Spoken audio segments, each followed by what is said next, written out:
Salut, salut, moi c'est Prudence, bienvenue sur ma chaîne, mieux comprendre la parole de Dieu. Le thème d'aujourd'hui c'est que signifie être sauvé.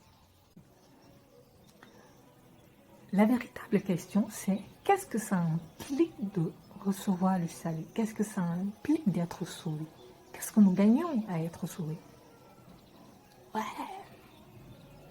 nous gagnons la connaissance de qui vous êtes, qui vous devez être et ce que vous avez à faire.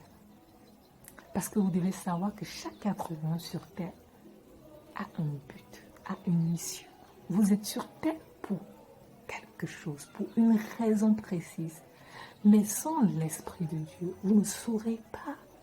Vous chercherez, vous allez faire ça, vous allez faire ci. Vous aurez toujours ce sentiment d'insatisfaction à l'intérieur de vous.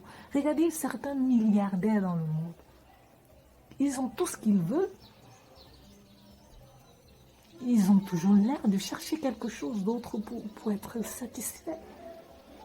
Parce que c'est un vide à l'intérieur de toi qui doit être rempli. La mission pour laquelle tu as été envoyé sur terre, tant que tu ne l'accomplis pas, tant que tu ne te trouves pas en train de travailler pour l'accomplissement de cette mission, tu auras toujours l'impression que tu ne sais à rien. Tu auras toujours l'impression que tu n'as pas atteint ton but.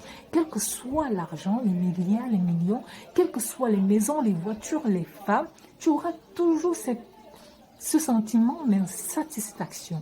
Et donc, quand tu as le salut, tu sais pourquoi tu es sur terre, tu sais pourquoi tu as été envoyé et surtout, tu sais ce que tu dois faire pour accomplir cette mission. Et pas que à ta mort, tu iras au paradis.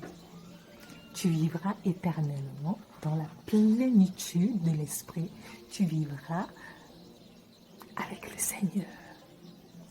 Tu seras dans le royaume de Dieu et tu auras tout ce que tu veux. Cette paix, cette tranquillité pour l'éternité. À quoi ça sert de gagner le monde si tu perds ton âme? 80 ans, 50 ans sur terre et une éternité au paradis. Une éternité. Qu'est-ce que 80 ans sur terre comparé à une éternité au paradis?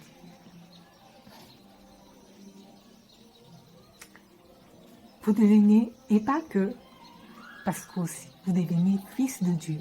Oui, vous devenez fils de Dieu. Dieu vous reconnaît comme son fils. Oui, Jésus-Christ n'est plus le fils unique de Dieu.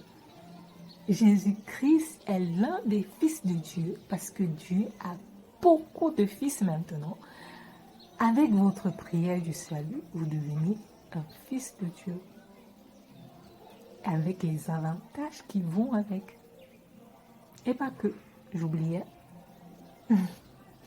la communication avec Dieu est rétablie. Vous pouvez communiquer avec Dieu, vous pouvez parler, votre Père entend, vous pouvez appeler Dieu au secours, vous pouvez. Il y a communication avec Dieu où Dieu vous parlera par des visions, par des songes, par des prophéties, et même audiblement. Dieu vous parlera d'une manière ou d'une autre. La Bible nous dit dans le livre de Actes 2, 17, « Dans les derniers jours, je répandrai mon esprit sur toute chair. Vos filles et vos fils prophétiseront, vos vieillards auront des songes et vos jeunes enfants auront des visions. » Donc, c'est donné à tout le monde, c'est versé au art. Tout le monde a accès à cela. Il faut juste que tu donnes ta vie à Dieu pour recevoir cette puissance, pour recevoir cette connexion, pour recevoir tous ces avantages, pour recevoir cette vie éternelle, pour recevoir cette grâce. Si tu n'as vraiment pas encore fait cette prière, je te réinvite à aller regarder cette vidéo, à écouter cette prière de 30 secondes. Ce n'est que 30 secondes. Tu l'as fait, peu importe où tu te trouves. Tu peux attendre le soir dans ta chambre, tu fais un truc de 30 secondes et tu as donné ta vie à Dieu. Tu reçois l'Esprit de Dieu en toi. Tu es sauvé, ton esprit est régénéré et tu manifestes la puissance de Dieu. Donc, c'est très simple à faire. Si vous avez aimé cette vidéo, n'oubliez pas de mettre un pouce en l'air et de cliquer sur la chaîne pour vous abonner si vous voulez recevoir d'autres vidéos, afin que dès que la prochaine vidéo sera mise en ligne, vous recevrez une notification. Merci de m'avoir écouté. Mettez des commentaires si vous avez besoin de vous exprimer. Bye bye, bye bye. Bisous, bisous.